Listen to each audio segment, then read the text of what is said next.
The number of Cuban citizens 60 years and older has surpassed 2 million, about 18% of the island's 11 million population.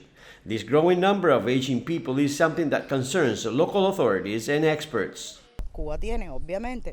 Cuba has had historically low fertility records since 1978, and over the past 5 years, the Cuban population has decreased in a natural way due to the low birth rate. Add to that significant migration, all this together is leading to a growing older population.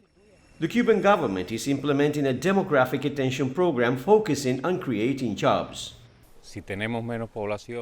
If we have less population, if we have an aging population now, then we must adapt to this reality through actions that use the available workforce in a more efficient manner. Lucrecia Carulla worked as a high school teacher for 38 years and retired a couple of years ago at age 60. But recently, she decided to join a government program calling on retired teachers to come back to the classroom. Estuve muy poco tiempo sin trabajar. I did not spend much time out of work because the country's economic problems led to a need for teachers. I wasn't doing much at home, and this way I could get an extra salary. In keeping with the government's demographic policy, local initiatives are also helping the elderly remain active.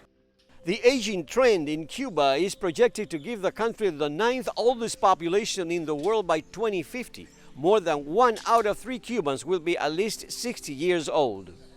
At a recent news conference, executives with the United Nations Population Fund marked the 50th year of the agency's contribution to Cuba's demographic policies.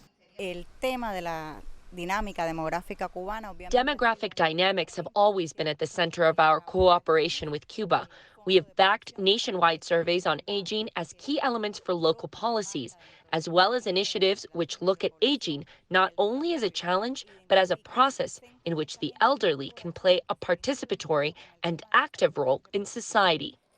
With a nearly 80-year life expectancy, Cubans see the accelerating aging population as a social and economic issue that must be addressed today, so the resources will be in place in the years to come. Luis Chirino, CGTN, Havana.